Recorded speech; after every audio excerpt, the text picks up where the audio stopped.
नमस्कार मंडळी, श्री स्वामी समर्थ. आठवड्यातील प्रत्येक वार हा कोणत्या ना कोणत्या देवीदेवतेला समर्पित आहे आणि त्याद्वारे जर आपण काही उपाय सेवा जर केल्या तर त्या तिथीच्या देवी देवतांचे आशीर्वाद आपल्याला प्राप्त होतात आणि आपल्यावरील सर्व संकट अडचणी दूर होतात. आणि सध्या पवित्र अधिक मास सुरू असून या अधिक मासामध्ये जर आपण काही उपाय सेवा जर केल्या तर त्याचं आपल्याला अधिक पटीनं फळ प्राप्त होतं. त्याचबरोबर विशिष्ट तिथींच्या देवी देवतांसोबतच आपल्याला भगवान श्री हरिविष्णू यांचा देखील आशीर्वाद लाभतो. आणि म्हणूनच आपल्या मुलांच्या विवाहातील अडचणी दूर करण्यासाठी आपल्या मुलांना मनासारखा जोडीदार मिळावा आणि त्यांचा सुखाचा संसार व्हावा, त्यांचा शिव पार्वतीसारखा जोडा जमावा, यासाठीच आपल्याला सोमवारी एक शिवलिंगावर वस्तू अर्पण करायची आहे, जेणेकरून आपल्या मुलांच्या विवाहातील सर्व अडथळे दूर होतील आणि त्यांना त्यांचा मनासारखा जोडीदार मिळेल आणि त्यांचा सुखाचा संसार होईल. आता ही शिवलिंगावर कोणती वस्तू अर्पण करायची आहे याविषयीची अगदी थोडक्यात पण महत्त्वाची माहिती या व्हिडिओमध्ये मी तुम्हाला पुढे सांगणारच आहे. पण त्यापूर्वी चॅनलवर जर नवीन असाल तर चॅनलला सबस्क्राईब करा, जेणेकरून आपले असेच येणारे नवनवीन माहितीमय आणि भक्तिमय व्हिडिओ तुमच्यापर्यंत पोहोचत राहतील. तसेच व्हिडिओ पाहताना व्हिडिओला लाईक करायला देखील विसरू नका. आपल्या मुलांचं योग्य वयात लग्न व्हावं आणि त्यांचा सुखाचा संसार व्हावा अशी सर्वच आईवडिलांची इच्छा असते आणि त्यानुसारच आईवडील आपल्या मुलांसाठी स्थळ देखील पाहत असतात. परंतु अशा काही अडचणी निर्माण होतात ज्यामुळं आपल्या मुलांच्या विवाहामध्ये विलंब होतो. मग मनासारखे स्थळ येत नाही किंवा मनासारखे स्थळ आले तर काही कारणानं लग्न मोडलं जातं किंवा कुंडली दोष असतात किंवा इतर काही ज्या बाधा केलेल्या असतात, कुणी एखाद्याला आपलं चांगलं झालेलं पाहवत नाही आणि मग ते लग्न मोडण्यासाठी काही ना काही काड्या करत असतात किंवा मुलामुलींना प्रेमविवाह करायचा असतो आणि त्यामध्ये देखील कौटुंबिक किंवा इतर काही अडचणी निर्माण होत असतात आणि त्या दूर करण्यासाठी आपण नेहमी काही ना काही उपाय सेवा करत असतो, प्रयत्न करत असतो. परंतु जर काही विशिष्ट तिथीला काही उपाय सेवा जर केले तर त्याचं आपल्याला निश्चित फळ मिळत असतं आणि म्हणूनच सोमवारी आपल्याला हा उपाय करायचा आहे. सोमवार हा भगवान शिवशंकरांना समर्पित वार आहे आणि शिवशंकरांना भोलानाथ असं देखील म्हटलं जातं आणि या भोल्या शंकराची जर आपण सेवा केली तर हा भोळा शंकर आपल्या भक्तांच्या सर्व इच्छा मनोकामना पूर्ण करतो आणि त्यांच्यावरील सर्व संकट दूर करतो. आता उपाय करायचा आहे आपल्याला सोमवारी सकाळी. काही कारणास्तव जर तुम्हाला सोमवारी सकाळी जर झालं नाही तर मग दिवसभरात कधीही करू शकता. तिन्ही सांजेच्या अगोदर आपल्याला हा उपाय करायचा आहे. उपाय अगदी साधा सोपा आहे परंतु अत्यंत प्रभावी उपाय आहे. त्याचबरोबर उपाय करताना जर मुलामुलींना काही कारणास्तव जर मुलं शिक्षणानिमित्त, नोकरीनिमित्त घरापासून जर दूर असतील आणि त्यामुळे त्यांना जर हा उपाय करणं शक्य होत नसेल तर आई वडिलांनी देखील किंवा त्यांच्या कुटुंबातील कोणत्याही व्यक्तीनं हा उपाय केला तरी देखील चालेल. आता उपाय करण्यासाठी आपल्याला ज्या काही वस्तू लागणार आहेत तर त्या मी पुढे सांगणारच आहे. तर महादेवांच्या पूजेमध्ये सफेद रंगाचा वापर जास्त केला जातो कारण भोलेनाथांना सफेद रंग अत्यंत प्रिय आहे. त्यामुळे शक्यतो या दिवशी आंघोळ झाल्यानंतर मुलामुलींनी सफेद रंगाची कपडे परिधान करायचे आहेत. त्याचबरोबर या दिवशी उपवास करायचा आहे, व्रत करायचं आहे. त्यानंतर देवपूजा करून घ्यायची आहे. देवपूजा करायला बसताना आसन घेऊन बसायचं आहे. त्याचबरोबर आपण जे व्रत करत आहात, उपवास करत आहात तर त्याचा संकल्प करायचा आहे. त्यानंतर सर्वप्रथम तुम्हाला एक दिवा प्रज्वलित करायचा आहे. दिव्याखाली आसन असावं आणि त्यावरती तुम्हाला हा दिवा प्रज्वलित करायचा आहे. आसन म्हणजेच काय तर एका प्लेटमध्ये थोड्याशा अखंड अक्षता ठेवायच्या आहेत किंवा फुलाच्या पाकळ्या किंवा गहू जरी ठेवले तरी देखील चालतात आणि त्यावरती हा देशी गाईच्या तुपाचा किंवा तुम्ही देवघरातील दिवा लावण्यासाठी जे तेल वापरतात तर त्याचा दिवा प्रज्वलित करायचा असतो आणि यालाच आसन करून दिवा लावणं असं म्हटलं जातं. त्यानंतर या दिव्यामध्ये तुम्हाला अखंड लवंग टाकायचे आहे, एक भीमसेनी कापराची वडी, चिमूटभर हळद आणि त्यानंतर तुम्हाला देवपूजा करायची आहे. कोणतीही सेवा, कोणताही उपाय करताना किंवा देवपूजा करताना दिवा लावायचा आणि त्यानंतरच तुम्हाला ही पूजा, ही सेवा करायची असते. कारण आपण नेहमी पाहतो कोणतेही शुभ कार्य असेल तर त्या ठिकाणी सर्वप्रथम दीप प्रज्वलन केलं जातं, म्हणजेच अग्नीला साक्षी मानून त्या शुभ कार्याला किंवा कोणत्याही सेवेला सुरुवात केली जाते आणि म्हणूनच आपण ही देवपूजा करताना किंवा कोणतीही सेवा करताना सर्वप्रथम दीप प्रज्वलन करणं गरजेचं आहे. त्यानंतर देवघरातील देवी देवतेची, आपल्या कुलदेवतेची, आपल्या इष्टदेवतेची पूजा करून घ्यायचं आहे. आणि सध्या अधिक मास सुरू असल्यामुळं बाळकृष्णाला तुम्हाला अभिषेक करायचा आहे. हळदीचा किंवा चंदनाचा टिळा या बाळकृष्णाला लावायचा आहे. तसेच ओम नमो भगवते वासुदेवाय नमः या मंत्राचा 108 वेळा तुम्हाला जप करायचा आहे. त्यानंतर तुमच्या देवघरामध्ये जर शिवलिंग असेल तर तुम्ही देवघरामध्येच बसून हा उपाय करू शकता किंवा ज्या ठिकाणी शिवमंदिर आहे तर त्या ठिकाणी जाऊन तुम्ही हा उपाय करू शकता. आता उपाय करण्यासाठी आपल्याला काय वस्तू लागणार आहेत तर एक मूठभर तांदूळ लागणार आहेत अखंड. एकही तांदूळ तुटलेला नसावा. खंडित झालेला तांदूळ हा शिवलिंगावर अर्पण केला जात नाही आणि म्हणूनच शिवलिंगावरती अर्पण करण्यासाठी आपल्याला अखंड तांदूळ घ्यायचा आहे। त्याचबरोबर मी यापूर्वीच्या सर्व व्हिडिओमध्ये सांगितलेलं आहे की कोणतीही सेवा करताना, कोणताही उपाय करताना अखंडच वस्तू घ्यावी, जेणेकरून आपण केलेल्या सेवेचं अखंड फळ प्राप्त होतं। त्यानंतर आपल्याला घ्यायचे आहेत बेलपत्र, 108 बेलपत्र घ्यायचे आहेत। भगवान भोलेनाथांना बेलपत्र अत्यंत प्रिय आहे आणि म्हणूनच सर्वप्रथम बेलपत्राचा शिवलिंगाच्या पूजेमध्ये मान असतो। त्यामुळे तुम्हाला 108 बेलपत्र घ्यायचे आहेत। प्रत्येक पानावरती ओम नमः शिवाय असं चंदनानं लिहायचं आहे आणि त्यानंतर आपल्याला लागणार आहेत 11 अखंड लवंगा, त्या देखील कुठे तुटलेल्या नसाव्यात, फुलासह या लवंगा असावेत।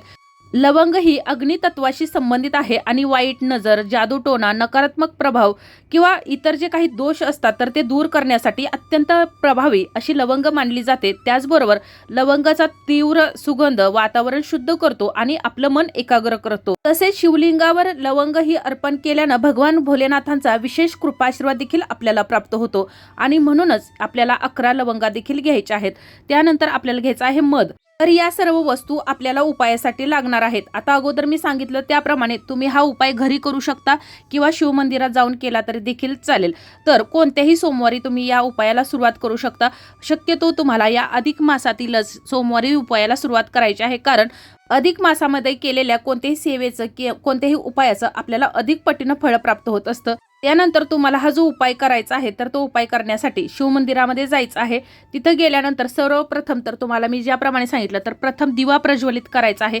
देशी गाईच्या तुपाचा हा दिवा प्रज्वलित करायचा आहे। या दिव्याखाली देखील थोड्याशा अखंड अक्षता ठेवायच्या आहेत आणि त्यावरती तुम्हाला हा दिवा प्रज्वलित करायचा आहे।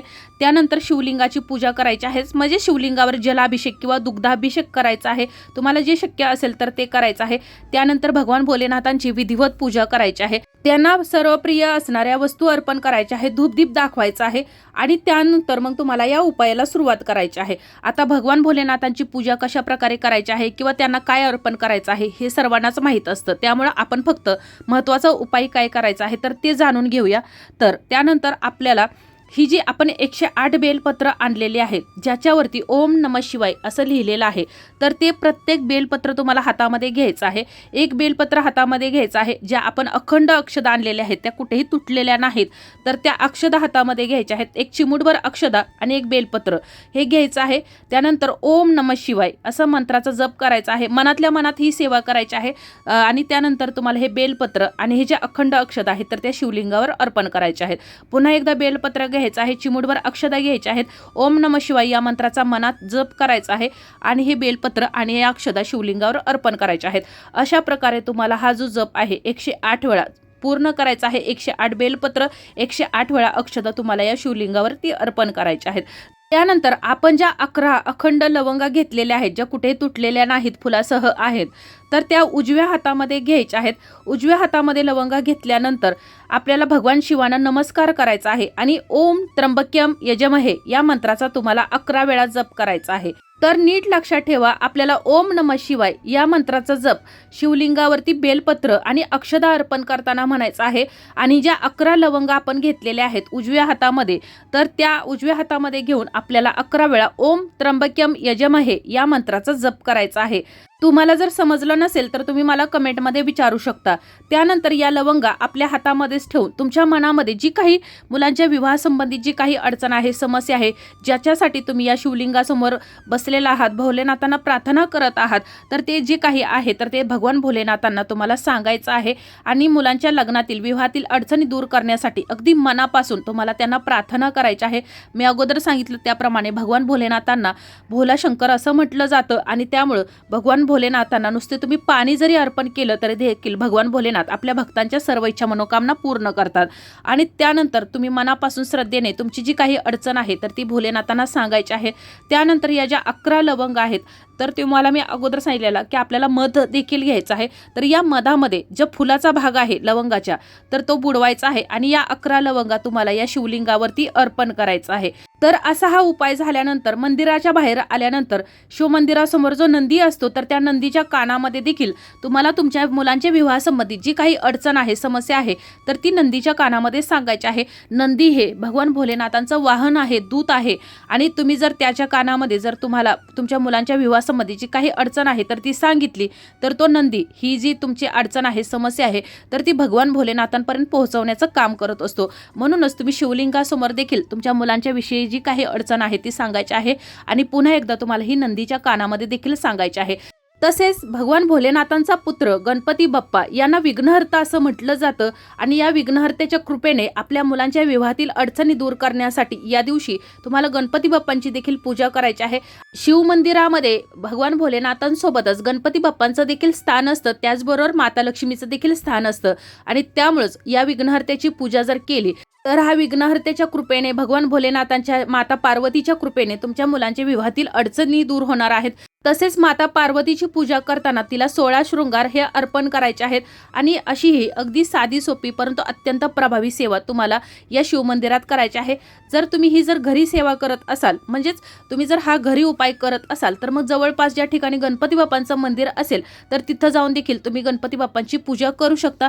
गणपती बाप्पांना जास्वंदीचं फूल तसेच त्यांना प्रिय असणाऱ्या वस्तू तसेच गुळ खोबऱ्याचा नैवेद्य अर्पण करायचा आहे. अशी ही साधी सोपी सेवा या दिवशी करायची आहे. तसेच मुलांच्या विवाहातील अडथळे दूर होण्यासाठी आणि त्यांना मनासारखा जोडीदार मिळावा यासाठी कोणत्याही सोमवारी मुलांच्या गळ्यामध्ये रुद्राक्ष घालायचा आहे. रुद्राक्षाची उत्पत्ती भगवान शिवांच्या अश्रूपासून झाली असं म्हटलं जातं आणि म्हणूनच शिवपूजा करताना जर शिवपूजेसोबतच तुम्ही या रुद्राक्षाची पूजा करून हे जर रुद्राक्ष आपल्या गळ्यामध्ये परिधान केलं, म्हणजेच ज्या मुलामुलींचा विवाह होत नाही तर त्यांनी गळ्यामध्ये जर परिधान केलं तर यामुळे विवाहातील सर्व अडथळे दूर होण्यास मदत होणार आहे. फक्त रुद्राक्ष घालण्यापूर्वी रुद्राक्ष घालण्याचे काही नियम आहेत तर ते नियम पाहायचे आहेत आणि मग त्यानुसारच तुम्ही हे रुद्राक्ष गळ्यामध्ये घालायचे आहेत. नाही घातला तरी देखील चालेल. जर आपल्याला नियम पाळणं जर शक्य होणार नसेल तर मग हा रुद्राक्ष घालू नये. फक्त दर सोमवारी तुम्हाला उपवास व्रत करायचं आहे आणि मी ज्याप्रमाणे सांगितलं तर त्याप्रमाणे या शिवलिंगाची पूजा करायची आहे. आता मी पुन्हा एकदा तुम्हाला सांगते की आपण उपायासाठी 3च वस्तूंचा वापर केलेला आहे, म्हणजेच बेलपत्र, त्याचबरोबर अखंड अक्षदा कुठेही न तुटलेला आणि 11 लवंगा या देखील फुलासह अखंड लवंगा घेतलेल्या आहेत. तर या 3 वस्तूंचा वापर करूनच आपण ही सेवा पूर्ण केलेली आहे. उपाय करताना मनापासून श्रद्धेने करायचा आहे. तसेच उपाय करताना कोणतीही मनामध्ये शंका न आणता उपाय करायचा आहे. म्हणजेच मी हा उपाय करते पण हा उपाय केल्यानं माझी इच्छा पूर्ण होईल का नाही, माझ्या मुलांचा विवाह ठरेल की नाही किंवा लग्नातील अडथळे दूर होतील का नाही, हे काही मनामध्ये आणायचं नाही. फक्त निस्वार्थ भावनेने आपल्याला ही सेवा, हा उपाय करायचा आहे. आपण केलेली कोणतीही सेवा असेल, उपाय असेल तर कधीही तो वाया जात नाही, त्याचं आपल्याला फळ हे निश्चित मिळतं आणि म्हणूनच शिवलिंगावरती या वस्तू अर्पण करायच्या आहेत. त्याचबरोबर आपली जी कुलदेवता आहे तर तिचं नामस्मरण करायला विसरायचं नाही. हा अधिक मास भगवान श्री हरी विष्णू यांना समर्पित आहे आणि भगवान श्री हरी विष्णू हे देखील भगवान भोलेनाथांचं स्वरूप आहे. तसेच माता लक्ष्मी हे पार्वती मातेचं स्वरूप आहे. त्यामुळं भगवान श्री हरी विष्णू, माता लक्ष्मी यांचं देखील तुम्हाला नामस्मरण करायचं आहे. आपल्या मुलांच्या विवाहातील अडथळे दूर करण्यासाठी त्यांना देखील प्रार्थना करायची आहे.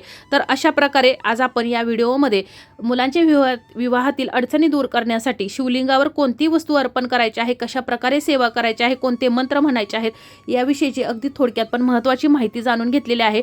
तरी देखील तुमच्या जर काही अडचणी असतील, समस्या असतील तर तुम्ही मला कमेंटमध्ये विचारू शकता. माहिती आवडली असेल तर व्हिडिओला लाईक करा, चॅनलला सबस्क्राईब करा आणि हा व्हिडिओ जास्तीत जास्त शेअर करा. धन्यवाद.